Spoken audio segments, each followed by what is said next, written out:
Hello, BookTube. Oh, sorry for the abrupt interruption of that last video, but if you were getting free books in the mail, I think you'd probably stop filming too. But the problem, well, not that it really is a problem, but the direct result of abruptly stopping a video because I got a delivery in the mail is that I can't really not show it to you now, can I? So these two videos go together well. I got a bunch more books, so I thought we'd go through them together. I also got the TLS and the London Review of Books, two of the greatest literary reviews currently in English, so that's great. That's fantastic. That means plenty of good reading for me tomorrow, which is just fantastic. I love going through them to see. I mean, the TLS reviews dozens of books in every issue, but the London Review usually does about a dozen. And I love to see what they do, just to see. Like, for instance, James Wood, who's a famous practitioner of my craft, reviewing Thomas Hardy, Half a Londoner, which came out last year, and is about the Thomas Hardy who isn't off in Wessex somewhere. That's interesting. Reading him about that would be interesting, although a little annoying, because I'm sure that he's been working on it for half a year, and there's no excuse for that. But what else have we got here? Frederick Jameson writing about 100 Years of Solitude. That'll be interesting. Claire Bucknell writing on the correspondence of Samuel Richardson. I will gobble that right up. Oh my, and Christopher Taylor writing a review of the seventh function of language, which I couldn't get through. It was so boring I actually stopped. Great. Okay, well, the Times Literary Supplement and the London Review of Books. The Times Literary Supplement, the last issue, previous issue to this one, impressed the heck out of me in a way that was probably completely involuntary. They, in addition to reviewing books, they also will review the London stage, and even sometimes the American stage. And they had a review of a new staging of Wozzeck, which stars one of the new stars of the new Star Wars movies. And the review doesn't even mention Star Wars. Doesn't even mention that a sizable portion of the audience for this production stood in line in the rain to see this guy. I thought I'd kind of like that, and I can't help but think, what's his name? Josh Bodega? I don't actually know his name. The black stormtrooper who impressed everybody in the first movie, including me.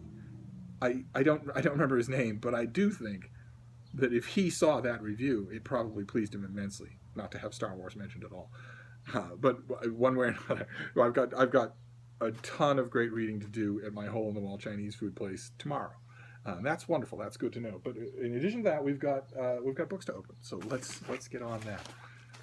I'll just upload these videos together. An obvious whole.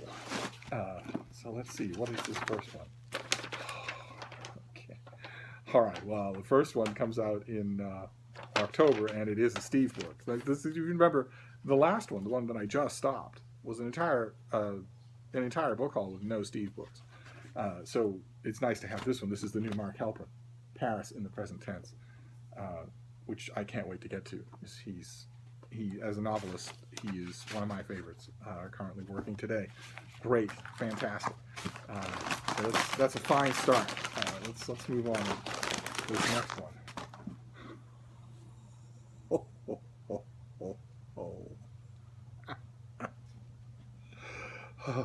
It's a Penguin Classic hardcover, those gorgeous hardcovers that they make.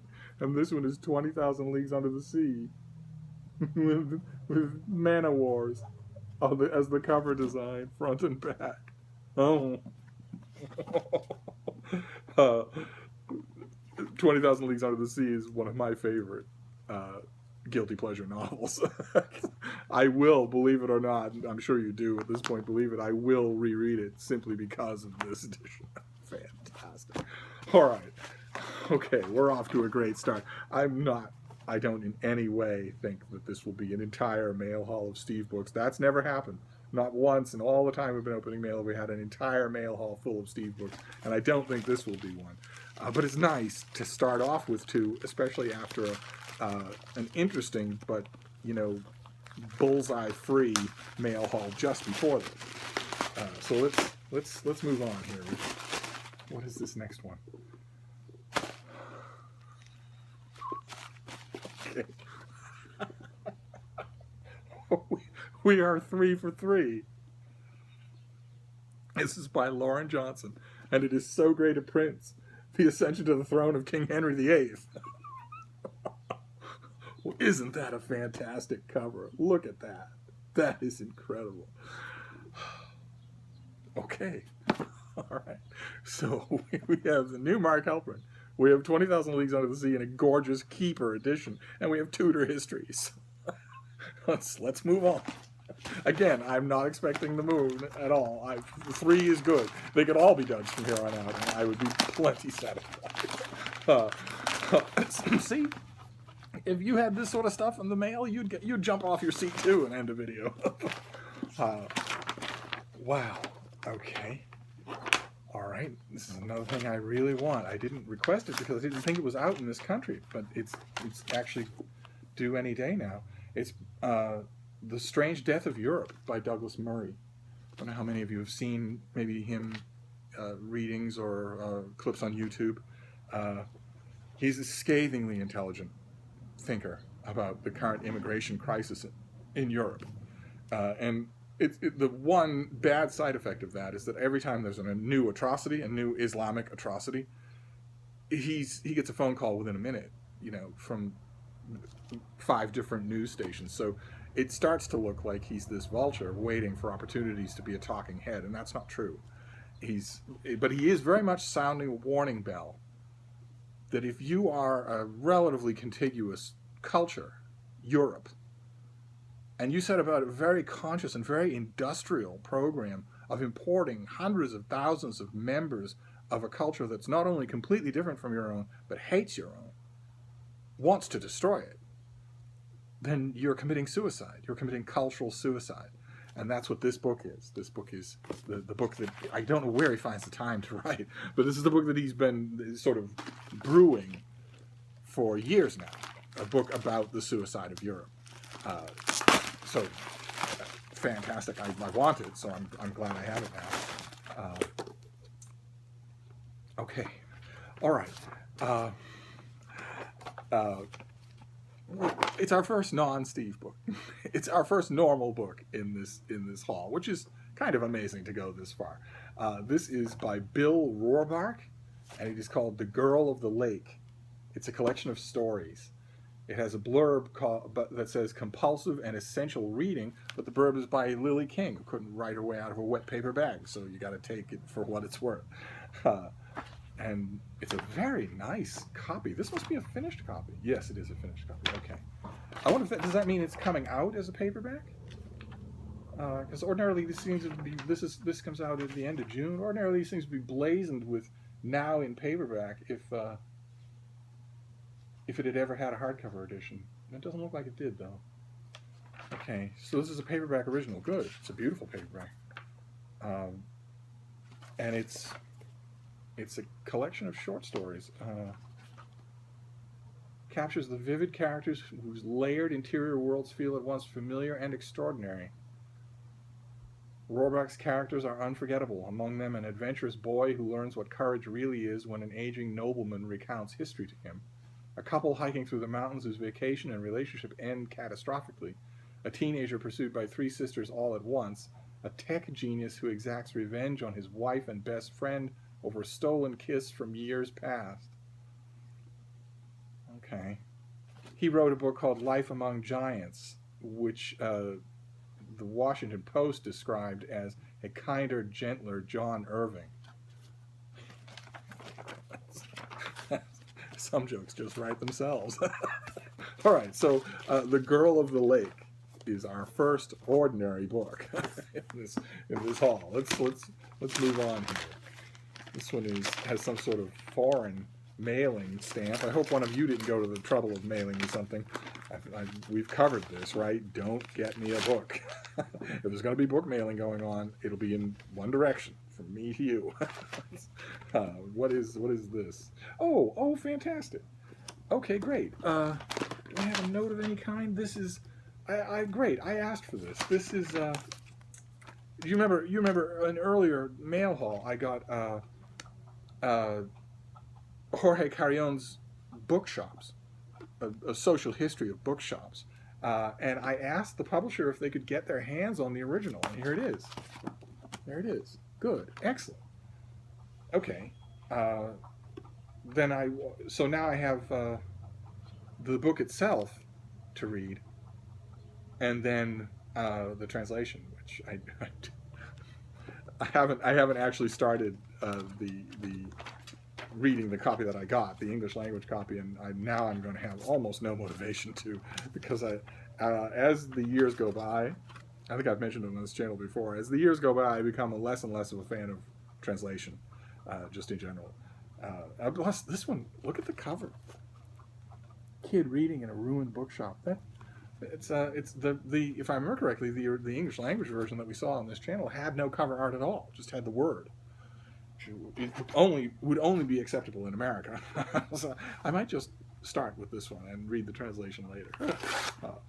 Anyway, let's move on. So that's Back to Being a Steve. I have spent more time in bookshops than most of you have spent alive on Earth. So, but it's Back to Being a Steve book, and we'll move on from there.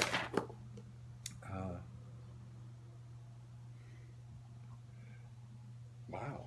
Okay. All right. Well, this is new to me. I didn't request it. It comes out in July, and it is very pretty. This is a pretty mail haul. Katerina the Wise and Other Wondrous Sicilian Folk and Fairy Tales, edited by the great Jack Zipes, who has made an entire career out of doing the editorial work on folk and fairy tale collections. This has illustrations as well. What a lovely volume. What have we got here? This is also a finished paperback that's just going to come out as a $20 paperback. Shouldn't be $20. It costs $3.75 to make, but still better than $35.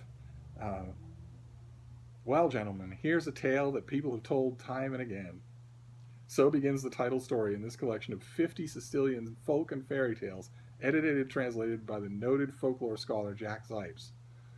While some of the stories may sound as if they've been told time and time again, such as variations on Cinderella and Puss in Boots, many will enchant English language readers and storytellers for the first time. Wow. Okay, Katerina the Wise.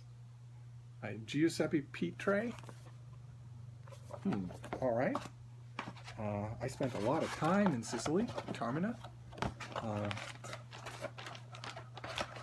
and loved some parts of it, hated other parts of it. I scarcely ever had better food, but at least when I was there, the indigenous attitude of Sicilians is, of course, I did what I always do. I got away from the tourist world. It was at the time when Taormina and the cities up in the hills wouldn't have had a tourist trade anyway. But I got as far away as I could, dressed normally, spoke the language, picked up the accent and the idioms right away, so that I didn't draw any attention to myself as an outsider. So I was able to see a lot of the reactions without them being tailored to me. And one of the local attitudes that I couldn't help but notice is a very bad attitude towards dogs. Not good. Not good when, from Steve's point of view.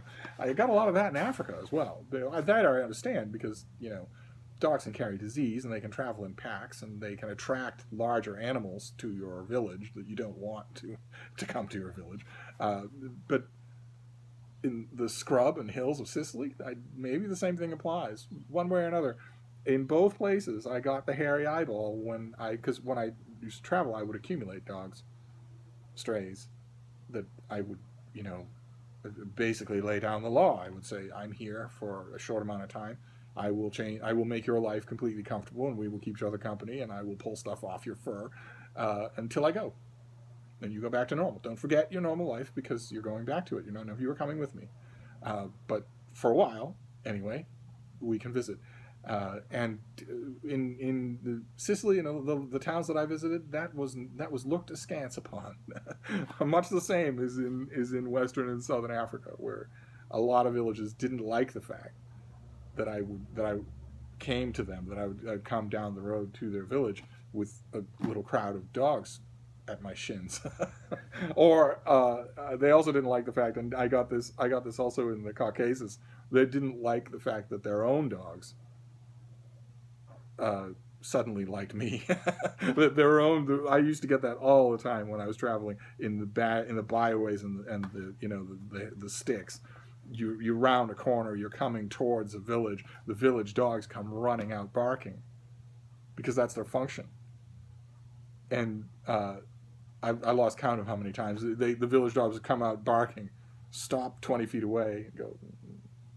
And they'd sort of half-heartedly try to start barking again, and then they come 10 feet closer and go, what's going on here? And then I would squat down and say, come here and kiss me. And they all would, and that was never greeted well. The villagers and townspeople that when that happened never liked that. They always thought there was something deeply strange about that. How did I get on the subject of dogs? Oh, Sicily. Right. Which is a Sicilian folklore, which is this book, Caterina the Wise. But anyway, then we move on to the last thing, which is a box, big staple thing. Don't know what it could be. I guess if you wouldn't be on this channel if you weren't partly ready for tedious, pointless anecdotes, right? Oh my. Okay, so this is. No wonder it's not familiar to me. It's from the Morgan Library. Oh, in conjunction with Penn State University Press. This is Henry James, An American Painting. Wow. And there he is looking at a painting in his top hat. Totally silent and totally immobile and still pretentious. That takes some talent. What is this, though? What is it? Full of artwork, depicting characters like the eponymous young sculptor in Roderick Hudson and spaces like the crowded galleries in The Wings of the Dove. Henry James's iconic novels reflect the significance of the visual culture of his society.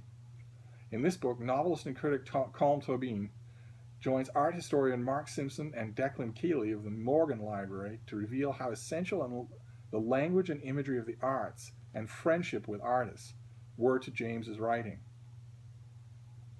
The authors consider the paintings, photographs, drawings, and sculpture produced by artists in James's circle, assess how his pictorial aesthetic developed, and discuss why he destroyed so many personal documents and what became of those that survived. Art historians are so picky. It was James's interaction with the, how did we put it, the pictorial aesthetic of the artist with whom he consorted that is the reason why he destroyed so many of his personal documents, including very much the artist who painted the cover. Let's see if they even mention my guy Sargent. They might not. In examining works by figures such as John Lafarge, Hendrik Anderson, and John Singer Sargent, alongside selections from James's novels, personal letters, and travel writing, our authors explore the novelist's artistic and social milieu. They show him to be a writer with a painterly eye for colors and textures, shapes and tastes, and for the blending of physical and psychological impressions. Isn't that interesting? James wrote critically about art, most notably about the work of his friend Sargent. Oh, Book 2, I could unto thy ears unfold. A tale would make thy several hairs stand on end like quills upon the fretful porpentine. Someday, when you're older, we'll tell you the stories about Henry James and John Singer Sargent that aren't in any biography. Oh my. Oh, this looks really good. This looks really good. So what have we got in the way? Sorry, I don't mean to obsess here. So we've got a collection of letters from the Morgan Library. We've got Henry James and American Paintings. That's by Mark Simpson. And Colm Tobin does an essay of 50 pages called Henry James, Shadow and Substance. And is this in conjunction with an exhibit? Yes, it is. There's an exhibit at the Morgan Library in New York that goes from the 9th of June to the 10th of September. Now see, once upon a time, when I had 2 young, healthy dogs who only needed to be fed and then, put a leash on them and take them outside, they know what to do. They didn't need any care. They didn't need any hospice supervision. So it was something I could leave to someone else. Back when that was true, and that was true for years, I would see something like this. I would get something like this in the mail. I would see that an exhibit was at the Morgan Library in New York, and that would be all the impetus I would need to set up care for the girls or the boys when I had beagles, and then get on a bus and go to New York, set up, arrange for some place to stay, and then take in the exhibit and go to Forbidden Planet and go to the Strand and get some food. Just make that the linchpin of a New York visit. So it's a tiny bit melancholy that I can't do that with this. There's no way that I can leave Malin in the hands of someone else. She doesn't just need rudimentary care. She needs problems solved on the fly. She needs interventionary care. So I can't. I will miss this exhibit. But I have the next best thing. I have the book, and there's probably a video tour of the exhibit anyway online. It's the 21st century after all. Jeez. So anyway, I didn't get to do the stack up for the last time because the mail came. This came. So we have Henry James and painting. This could be really fascinating. It might go to the top of the list. And then Katerina the Wise, about Sicilian folklore. And then the Bookshops, only in Spanish. Then The Girl of the Lake, collection of short stories. Then The Strange Death of Europe by Douglas Murray. So Great a Prince, about the accession to the throne of a young, tall, handsome, muscular, gorgeous, and whip-smart Henry VIII. And then 20,000 Leagues Under the Sea in a beautiful Penguin hardcover. And Paris in the Present Tense by Mark Halperin, the author of the fantastic book Winter's Tale. So there you go. There's another mail haul. Really consider it one mail haul with an interruption in the middle. And I'll end it there, and I'll see you soon, book 2. Thank you.